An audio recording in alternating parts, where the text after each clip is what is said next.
My vibe has always been, yo, you know what? I've been through so much in my personal life. I'm just here to celebrate that I ain't where I could be. The evolution of hip hop, where do you think it has gone from 2000s, kind of like when we came out, to right now? How do you think it's changed? I think it's changed about as much as the rest of the world has changed.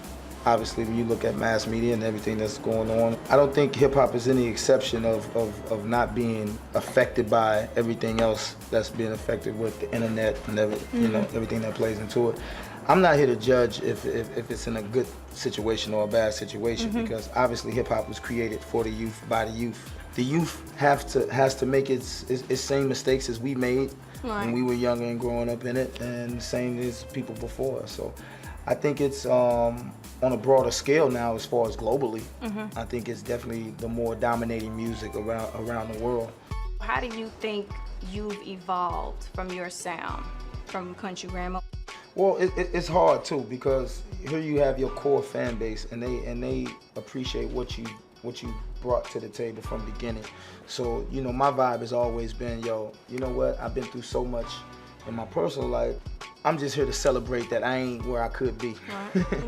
I think when you be 10 plus years in the game, it's kind of hard to find a balance of appeasing your core audience and also reinventing yourself. You feel like the audience or the fans, though, feels like they want more from you. You know what I mean? Like they want to be a part of the process, because we have Twitter and we have Tumblr and everything else. I think the fan now is definitely more spoiled, I would say.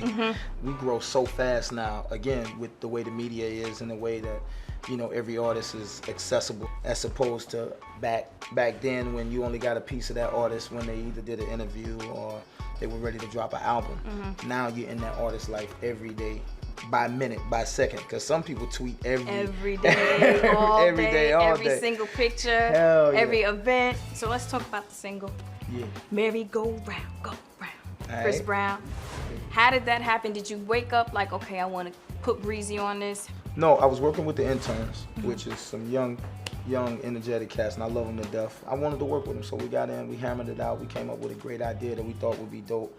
And then, you know, kind of called Chris up. It's like, yo, listen to it. You know what I'm saying? Listen to this. Tell me what you think. And, you know, once he heard it, he was like, yo, I think it's dope. At this time, he needs to know who's riding with him and who's not. You know, as we all do at some point in our life and our career. I hear that your studio sessions can run very, very long. I'm probably not getting there to probably around about midnight. Right. To about midnight, 1 o'clock. I don't know, I just don't feel inspirational in the daytime. You gotta have a drink going, and you know, you get a nice aroma in the air. Little aroma in the air. You know It's a little foggy in there sometimes. Yeah, sometimes. Shout out to my Uncle Snoop. You were one of the first people to kind of branch out of music, you know, very, very early. Like you have Apple Bottoms and you have all your charities. You've done film, now TV. I think I saw it done. I saw it before me with the Puffs, with the Russell Simmons, even Jay. You know, I saw people being more diverse and not just being a rapper. Right. So that let me know that, yo, it is possible, but you gotta find out what works for you. You know, everybody can't have the clothing line. It's not gonna work. So let's talk about the type of girl you like. Oh, word? Let's talk about that. Let's talk about the type of girls you like. What's a deal breaker for you? What's a deal breaker for me? Yeah. Bad breath is a deal breaker. Oh, okay. Yeah. Okay.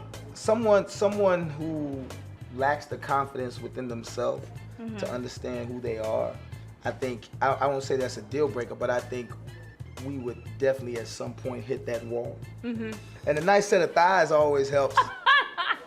Let's talk about how you've changed from you being 25, let's say, till right now. What I would tell myself then is that appreciate what you're about to accomplish a little bit more while you're doing it, because it goes so fast when you do have those achievements, and you never really soak that up, but then sometimes when you look back you be like, wow, that was dope. I see the tat Moses. Yo, Did it kind of come from that? What does this actually mean? Like, why did you tat Moses on your arm? I love the story of Moses. You know, I love the symbolism behind the whole being able to provide and lead your people to a better situation. Obviously, I'm not trying to compare myself to Moses, but I definitely feel that the inspiration that you take from that, as far as being able to come from nothing and, you know, lead my people from back home to a better pasture, so to speak. So that is kind of like your situation a little bit. Yeah, of course. Family, lunatics. Everything, my whole city, St. Louis as a whole. Put it on the map. Okay, Yeah. one time. We're trying.